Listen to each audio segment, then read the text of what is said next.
नमस्कार दोस्तों। अंततः उज्जैन जंक्शन पर लंबे समय से चल रहे प्लेटफार्म नंबर 7-8 के निर्माण कार्य के साथ साथ यार्ड रिमॉडलिंग का कार्य रतलाम मंडल द्वारा एक दिन पूर्व ही कर लिया गया। यह कार्य 10 अक्टूबर से 15 अक्टूबर तक किया जाना था। इसके लिए बड़े स्तर पर ब्लॉक लिया गया था।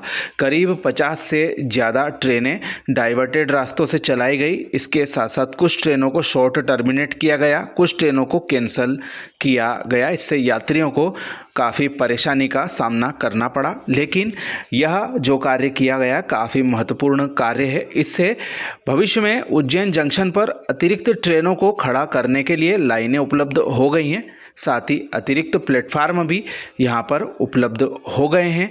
भविष्य में और भी ट्रेनों की संख्या बढ़ाई जा सके, इस बाबत यह सब कार्य किए जाने काफ़ी ज़रूरी थे। कार्यों की पृष्ठभूमि की बात करें तो प्लेटफार्म नंबर 7 जो है हमारा मीटर गेज का प्लेटफार्म हुआ करता था। उज्जैन फतेहाबाद सेक्शन का आमान परिवर्तन लंबे समय से हो चुका था, लेकिन यह जो कार्य था आमान परिवर्तन के अंतर्गत बड़ी लाइन का ट्रैक 7 नंबर प्लेटफार्म पर डाल दिया गया था, लेकिन उसे नागदा एंड और हमारा जो मक्सी एंड है उससे कनेक्ट नहीं किया गया था। इसके साथ साथ प्लेटफॉर्म नंबर 8 का भी उपयोग पूरी तरह से नहीं हो पा रहा था। यह केवल हमारे मक्सी एंड से ही जुड़ा हुआ था, नागदा एंड से इसको कनेक्शन नहीं दिया गया था। इसके साथ साथ इन दोनों प्लेटफार्मों के बीच में अतिरिक्त स्टेबलिंग लाइन डाली गई हैं, जिससे जो गाड़ियां उज्जैन स्टेशन पर टर्मिनेट होती हैं उनको यहां पर खड़ा किया जा सकेगा, ताकि अन्य प्लेटफार्मों पर जगह बाधित ना हो।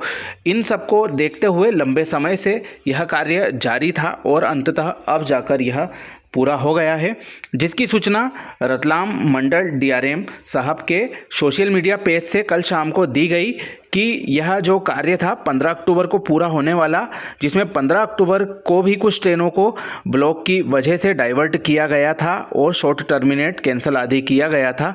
वह कार्य 14 अक्टूबर को पूरा हो जाने के कारण अब 15 अक्टूबर को उक्त ब्लॉक को ख़त्म कर दिया गया है और 15 अक्टूबर से ही ट्रेनों का रेगुलर संचालन उज्जैन होकर शुरू हो जाएगा। तो जनता अब राहत की सांस लेगी, क्योंकि इन 4-5 दिनों में काफ़ी दिक्कतों का सामना उन्हें करना पड़ रहा था। साथ ही अफवाहों का भी बाजार इस दौरान गर्म था। कुछ लोगों को जो ब्लॉक की खबर थी उसकी पूरी गंभीरता पता नहीं थी और क्या कार्य होना था वह भी जानकारी नहीं थी, और उनके द्वारा आनन फानन में सोशल मीडिया पर इस तरह की अफवाहें उड़ा दी गई कि उज्जैन स्टेशन पूरी तरह से बंद कर दिया गया है, ट्रेनों की आवाजाही नहीं हो रही है, यात्रियों को दूर दूर 50 किलोमीटर दूर स्टेशनों पर उतारा जा रहा है। इस तरह की अफवाहों के कारण कुछ यात्री परेशान हुए, लेकिन रेलवे प्रशासन के द्वारा समय समय पर इस बाबत अपडेटें डाली गई, जिस वजह से स्थिति नियंत्रण में रही। साथ ही अखबारों के द्वारा भी खबरें प्रसारित की गई कि कुछ ट्रेनें जिनका संचालन यथावत उज्जैन स्टेशन से होकर किया जा रहा है उनके द्वारा वे लोग आवागमन कर सकते हैं। बाकी ट्रेनों के जो आवागमन प्रभावित हुए हैं, रेलवे के द्वारा वैकल्पिक रूप से कुछ गाड़ियों को मक्सी स्टेशन पर स्टॉप दिया गया था, जिन गाड़ियों को देवास मक्सी रूट से डाइवर्ट किया गया था, और कुछ गाड़ियों को जो फतेहाबाद उज्जैन होकर जाती थी उनको देवास मक्सी रूट से निकाला था, उनको देवास स्टेशन पर अतिरिक्त ठहराव दिया गया था। तो आने वाले समय में जब हमारे स्टेशन पर अतिरिक्त प्लेटफार्म अब उपलब्ध हो गए हैं तो निश्चित तौर पर गाड़ियों की संख्या बढ़ाई जा सकेंगी।